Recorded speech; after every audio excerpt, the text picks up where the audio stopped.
Hello everyone, स्वागत है आप सबका learning with Gautam YouTube channel में। तो आज की इस वीडियो हम करने वाले हैं क्लास 12 होम साइंस के यानी कि गृह विज्ञान के most important subjective question answer को यानी कि होम साइंस के दीर्घ उत्तरीय प्रश्न उत्तर को आज की इस वीडियो में करने वाले हैं। वीडियो आप लोगों के लिए काफ़ी ज़्यादा इंपॉर्टेंट रहने वाला है क्योंकि इस वीडियो में मैंने जितने भी प्रश्न लिए होम साइंस के सभी प्रश्न इंपॉर्टेंट और सिलेक्टेड प्रश्न हैं। तो आप लोग वीडियो को अच्छे से ध्यानपूर्वक और लास्ट तक जरूर देखिएगा। तो चलिए शुरू कर लेते हैं फर्स्ट क्वेश्चन से। और फर्स्ट क्वेश्चन है हमारा, प्रदूषण के कितने प्रकार होते हैं और प्रत्येक का संक्षिप्त में वर्णन दें। यानी कि प्रदूषण के जितने भी प्रकार होते हैं हर एक प्रकार का आपको संक्षिप्त में वर्णन भी करना है। तो प्रदूषण को याद रखना है, 4 प्रकार होते हैं। कौन कौन से होते हैं?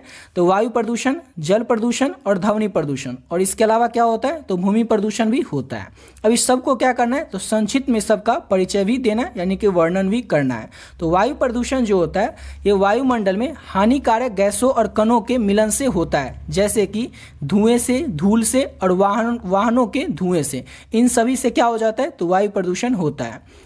अगला है हमारा जल प्रदूषण। अब ये जल प्रदूषण किस तरह से होता है? तो जल के स्रोत में गंदगी और रसायनों के मिलन से होता है, जैसे कि औद्योगिक कचरा और सीवेज। जैसे जो इंडस्ट्रियल वेस्ट होता है, जो फैक्ट्री से निकलने वाला कचरा होता है या फिर कोई नाला का कचरा होता है या सीवेज का जो होता है, इससे क्या हो जाता है? जल प्रदूषण होता है, जिससे क्या हो जाता है? तरह तरह की बीमारियां होती है जल प्रदूषण से भी।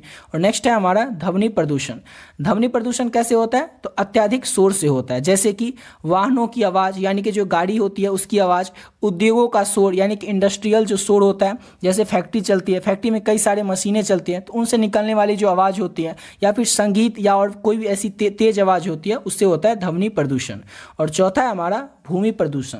अब भूमि प्रदूषण किस तरह से होता है? तो भूमि पर कचरा और हानिकारक जो रसायन के जमाव होते हैं, जैसे कि प्लास्टिक, खतरनाक कुछ रसायन होते हैं, या कोई औद्योगिक कचरा यानी कि फैक्ट्री से निकलने वाला कोई कचरा होता है, तो इन सब से क्या होता है? तो इन सब से भूमि प्रदूषण होता है। तो याद रखना है आप लोगों को कि प्रदूषण के जो होते हैं 4 प्रकार होते हैं। और ऑब्जेक्टिव क्वेश्चन में भी ये पूछा जा सकता है कि प्रदूषण के कितने प्रकार होते हैं? तो 4 प्रकार होते हैं। 4 कौन कौन से हैं? तो वायु प्रदूषण, जल प्रदूषण, ध्वनि प्रदूषण और भूमि प्रदूषण। और सबको अच्छे से याद रखना है, इसमें कुछ ध्यान रखने की खास जरूरत है ही नहीं। इसमें वायु प्रदूषण में बस एक लाइन में आपको याद रखना है कि वायुमंडल में जितने भी हानिकारक गैस और कण का मिलन होता है उसे ही कहा जाता है वायु प्रदूषण।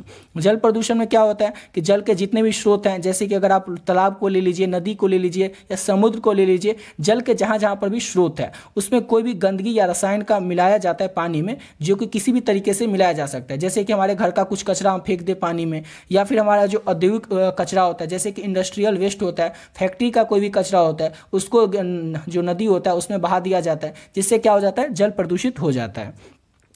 और अत्यधिक जो शोर करते हैं या फिर वाहनों की आवाज़ होती है, वाहन यानी कि गाड़ी के जो हॉर्न होता है, या फिर कोई जो फैक्ट्री चल रहा है उसमें जो तरह तरह की मशीनें हैं उससे जो आवाज़ निकलती है, इन सब से क्या होता है? ध्वनि प्रदूषण होता है। और भूमि प्रदूषण जो है, जो कि हम भूमि पर, जमीन पर कचरा फैलाते हैं, या फिर कहीं पर प्लास्टिक फेंक देते हैं, पॉलीथीन फेंक देते हैं, या कोई खतरनाक रसायन होता है, या कोई फैक्ट्री का कचरा यानी कि औद्योगिक कचरा होता है, इन सभी को जो फेंक देते हैं भूमि पर, जमीन पर, उसे ही कहा जाता है भूमि प्रदूषण।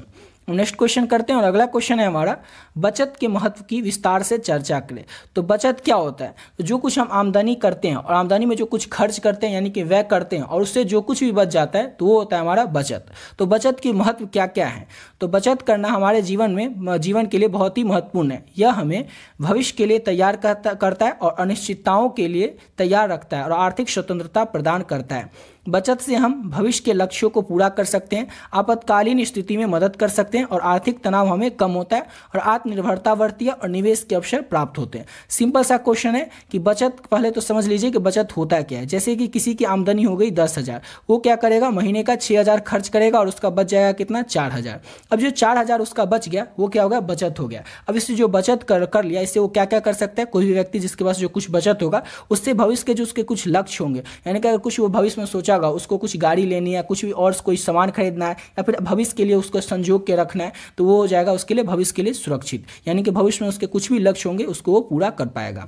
और दूसरा है आपातकालीन स्थिति में मदद कर सकते हैं। कोई ऐसा आपातकालीन स्थिति आ गया जिस समय उसे कुछ पैसों की जरूरत पड़ गई, तो उसका पहले से बचत किया हुआ कुछ पैसा रहेगा जो उस समय उसको लाभ मिलेगा। और तीसरा है आर्थिक तनाव कम होता है, यानी कि जो आर्थिक तनाव होता है कि पैसों की कमी के कारण ये नहीं हो पा रहा है, वो नहीं हो पा रहा है, कभी कोई जैसे कोई नौकरी कर रहा है और नौकरी उसकी चली गई, तो बचत अगर रहेगा तो उससे कोई आर्थिक तनाव होगा ही नहीं। चौथा है हमारा आत्मनिर्भरता बढ़ती है। अब आत्मनिर्भर कैसे रहेगा, क्योंकि जब बचत रहेगा, कुछ पैसा रहेगा, तो क्या लोग जो जिसके पास बचत रहेगी वो खुद पर आत्मनिर्भर रहेगा, अपने आप पर वो निर्भर रहेगा, उसमें किसी पर भी निर्भर रहने की जरूरत ही नहीं पड़ेगी, किसी से कुछ लेने के या फिर उधार लेने की ये सब जरूरत ही नहीं पड़ेगी, क्योंकि उसके पास बचत ऑलरेडी पहले से रहेगा। और आखिरी हमारा निवेश के अवसर प्राप्त होते हैं। अब कोई कुछ बचत करेगा, जैसे कि 10,000 कमाया, 6,000 खर्च किया, बच गए 4,000, अब ये 4 करके वो जमा करेगा तो कितना हो जाएगा, 10 महीने में हो जाएगा 40,000। इस तरह से क्या हो जाएगा, वो निवेश भी कहीं पर एक जगह फिक्स डिपॉजिट या किसी भी माध्यम से वो निवेश भी कर पाएगा। तो क्वेश्चन सिंपल सा था हमारा कि बचत के महत्व क्या क्या है, तो ये सब जो है ये बचत के महत्व है जो कि आपको अच्छे से याद रखना है।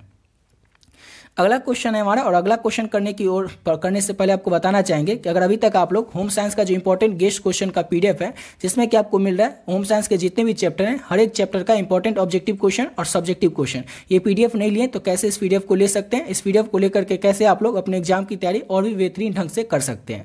ऑलरेडी बहुत सारे बच्चे जो इस पीडीएफ को ले चुके हैं, जो भी बच्चे इस पीडीएफ को ले लिए वीडियो को थोड़ा स्किप करके थोड़ा आगे से देख लीजिएगा। और आप जो भी बच्चे नहीं लिए उनको बता दें कि इसमें आपको क्या क्या मिलेगा। तो आपके होम साइंस के जितने भी चैप्टर हैं, हर एक चैप्टर का जो भी इंपॉर्टेंट ऑब्जेक्टिव क्वेश्चन है चैप्टर वाइज, चाहे सब्जेक्टिव क्वेश्चन जो है चैप्टर वाइज, वो सारा का सारा आप लोगों को इस पीडीएफ पे मिल जाएगा। और इसके साथ साथ 2013 से लेकर के 2024 तक, यानी पिछले 11 साल में जो भी प्रश्न पूछे गए आपके एग्जाम में ऑब्जेक्टिव क्वेश्चन, वो भी आपको आंसर के साथ मिल जाएगा। और ये सब कुछ जो आपको मिल रहा है केवल और केवल 20 रुपीज में। तो इसको आपको लेना कैसे है और पे कैसे करना है, तो ये नंबर है 7903820891। इस नंबर पर आप लोग फोन पे, गूगल पे, पेटीएम किसी भी माध्यम से आपको केवल और केवल 20 रुपीज पे कर देना है। उसका स्क्रीनशॉट लेकर के इसी नंबर से जो व्हाट्सएप है, उस व्हाट्सएप पर आपको स्क्रीनशॉट को भेज देना है। बस एक छोटा सा मैसेज कर देना होम साइंस, जिससे कि ये पता चल जाए कि आपको होम साइंस का पीडीएफ चाहिए। जैसे ही आप पे करके स्क्रीनशॉट भेजोगे, सब्जेक्ट का नाम बताओगे होम साइंस, आपको जो पीडीएफ है वो आपको मिल जाएगा।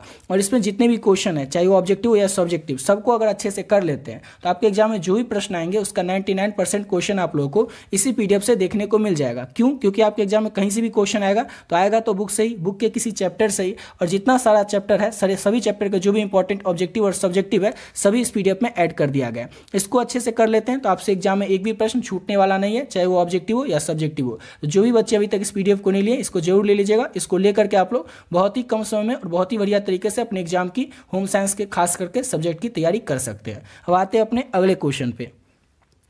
और अगला क्वेश्चन है हमारा, एक किशोरी के परिधानों के चुनाव में किन बातों का ध्यान रखना चाहिए। यानी कि किशोरी यानी कि एक छोटी बच्ची को है, उसकी जो परिधान का हम चुनाव करेंगे, यानी कि उसके लिए कपड़े के जब चुनाव करेंगे उस समय हम किन किन बातों का ध्यान रखेंगे। तो एक किशोरी के लिए परिधानों के चुनाव में निम्नलिखित बातों का ध्यान रखना चाहिए। जैसे कि कौन कौन सी बातें जिनका कि हम ध्यान रखेंगे। तो पहला तो कि आरामदायक और सुविधा वाली वस्त्र हो, यानी कि ऐसा वस्त्र हो जिससे कि हम पहनने पर आराम मिले और सुविधा से पहना जा सके। और दूसरा है अपनी उम्र और व्यक्तित्व के अनुसार कपड़े का चुनाव करना है, यानी कि जो परिधान होगा वो किशोरी की उम्र से ही खरीदना चाहिए कि उसका आखिर उसका उम्र क्या है, उस उम्र में उस पर किस तरह के कपड़े अच्छे लगेंगे। तो अपने उम्र और व्यक्तित्व के अनुसार, ऐसा नहीं कि वो कोई पतला है तो उसको ज़्यादा ही ढीला ढाला कपड़ा दे दे, या कोई मोटा है तो उसको टाइट कपड़ा दे दे, तो ऐसा नहीं होना चाहिए। तीसरा है मौसम के अवसर के अनुसार कपड़ों का चुनाव, यानी कि गर्मी में सूती कपड़े, ठंडी में थोड़ा ऊनी टाइप के कपड़े, इस तरह से कपड़ों का चुनाव करेंगे। चौथा है आत्मविश्वास और सुरक्षा की भावना हो, इस तरह के कपड़ों की चुनाव करेंगे। सामाजिक और सांस्कृतिक मूल्यों का सम्मान के अनुसार, यानी कि कोई गांव की अगर वो किशोरी है तो उसके लिए उसी टाइप का, यानी कि वहाँ का कैसा समाज है, वहाँ का कैसा संस्कृति है, उसी टाइप का कपड़े का चुनाव करेंगे। सिंपल सा क्वेश्चन था कि जब भी एक किशोरी के लिए, यानी कि कोई छोटी बच्ची है, उसके परिधानों की, उसके कपड़ों का चुनाव करेंगे उस समय किन किन बातों का ध्यान रखना चाहिए। तो इन सारी बातों का ध्यान रखना है जिस समय किसी छोटी बच्चे का कपड़े का, यानी किशोरी के परिधानों का चुनाव हो रहा हो उस समय। समझ गए? आशा करता हूँ आप लोग को ये वीडियो अच्छा लगा होगा। आज के इस वीडियो में इतना ही क्वेश्चन रहने देते हैं। नेक्स्ट वीडियो में और भी जो प्रश्न होंगे होम साइंस के, लघुत्तरीय और दीर्घोत्तरीय, उन सभी प्रश्नों को करेंगे। और इस सब का जो आंसर है आप लोगों को ऊपर जो पीडीएफ बताएं उस पीडीएफ में मिल जाएगा। जो भी बच्चे अभी तक उस पीडीएफ को नहीं लिए, उस पीडीएफ को जरूर ले लीजिएगा। उसमें जो भी ऑब्जेक्टिव और सब्जेक्टिव है सबको अगर आप अच्छे से कर लेते हैं तो आपसे एग्जाम में एक भी प्रश्न नहीं छूटने वाला है। जो भी प्रश्न आएगा आपको उसी पीडीएफ में से देखने को मिल जाएगा। तो मिलते हैं नेक्स्ट वीडियो में नए वीडियो।